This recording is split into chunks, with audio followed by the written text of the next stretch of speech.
पद्धतीप्रमाणे साबळे सरांनी सगळी माहिती इथं आपल्या सगळ्यांना दिलेली आहे। परंतु तुमच्या मार्फत मला या शासनाला आणि प्रशासनाला एकच सांगायचं की तुम्ही हे जनतेचे सेवक आहेत की अदानीचे सेवक आहेत। अदानी म्हणल तो कायदा, अदानी म्हणल ती पूर्व दिशा, असं या प्रशासनाचं आणि या सरकारचं चाललंय। माझा आरोप आहे या प्रशासनाला आणि सरकारला की तुम्ही सर्वसामान्याची लोक आहात की अदानीची लोक आहात। आम्हाला जर काही प्रोजेक्ट करायचा ठरला तर आम्हाला पहिले 50 कागद गोळा करायला लावतात आणि यांचा प्रोजेक्ट तुम्ही एका दिवसामध्ये सँक्शन करून मोकळे होता। तुम्ही कोणत्याही सर्वसामान्य माणसाला विचारत नाही, ग्रामपंचायत विचारात घेत नाही। आज सूरज भाऊंनी जो या ठिकाणी लढा दिलेला आहे, ह्या लढ्यासाठी पूर्ण जुन्नर तालुक्याचे सर्व लोक या ठिकाणी आलेले आहेत आणि सगळ्या लोकांनी या ठिकाणी सूरज भाऊंना आहे ना या उपोषणासाठी पाठिंबा दिलाय।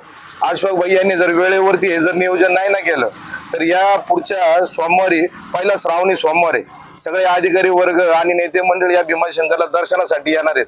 माझं तुमच्या मार्फत यांना एकच आव्हान आहे की तुम्ही फक्त भीमाशंकरला या, तुम्ही कसे परत जाता आम्ही ते पाहतो आता।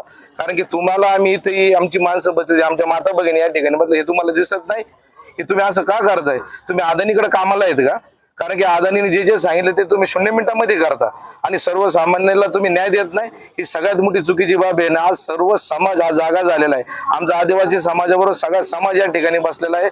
मी येणाऱ्या काळामध्ये या तुमच्या मार्फत या शासनाला प्रशासनाला हे मी त्यांना आव्हान करतो की जर तुम्ही लवकर या सूरज भाऊंच्या ह्या गोष्टीकडे जर लक्ष नाही दिलं तर याच्यापेक्षा तीव्र स्वरूपाचं आंदोलन आम्ही या ठिकाणी उभं करू।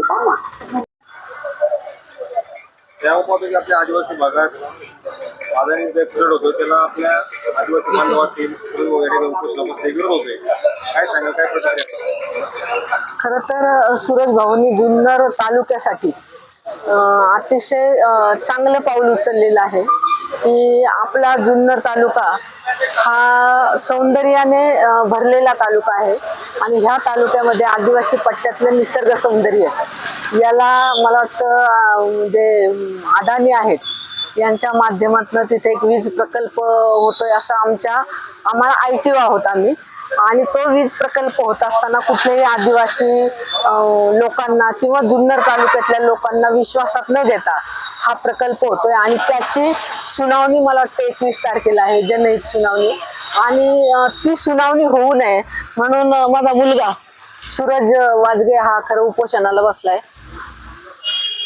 आणि जुन्नर तालुक्याचं महत्व आपल्या निसर्ग सौंदर्यावर आहे आणि त्या निसर्ग सौंदर्याला कुठेही बाधा येऊ नये म्हणून सूरज सारखा मुलगा एक आट्टापिटा करतोय।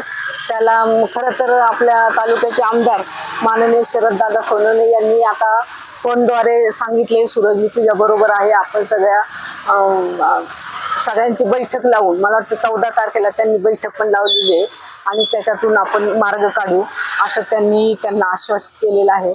आणि त्या दृष्टीने मीही सूरजला विनंती करेल की सूरज पार जीवाशी येईल असं करू नको। शेवटी आईचं हे थोडं वेगळं असतं, त्याच्यामुळं आपल्याला न्याय नक्कीच मिळेल आणि तुझ्यासारखी माणसं असल्यानंतर आदिवासी पट्ट्यातल्या ह्या सगळ्या महिला आल्यात त्यांनाही न्याय मिळेल, आदिवासी पट्ट्यालाही न्याय मिळेल असं सांगते।